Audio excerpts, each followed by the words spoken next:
বন্ধুরা আসসালামু আলাইকুম, কেমন আছেন সবাই? আশা করি ভালো আছেন সৃষ্টিকর্তার দয়ায় এবং তার রহমতে। আমরাও আছি মাবুদের দয়ায়, কারণ যে পরিমাণ গরম পড়তেছে ভালো থাকা কষ্টকর ব্যাপার। তো তারপরেও মাবুদের দয়ায় বেঁচে আছি, এই আর কি। তা এখন এই যে আমি পায়েস রান্না করতেছি, তো পায়েস রান্না দেখানোর জন্য ভিডিওতে আসলাম।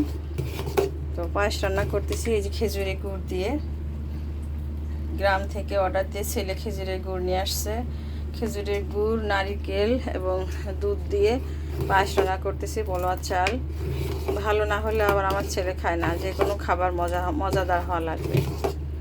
তো সুন্দর করে যে পায়েস রান্না করতেছি, আর একটু আগে মোমো বানিয়ে দিলাম ছেলের, মানে আপডে তার আজকে ছুটির দিন, সে অফিসে যায়নি, এটা খাবো ওটা খাবো আবদার করতেছে, এক এক করে রান্না করে করে দিচ্ছি।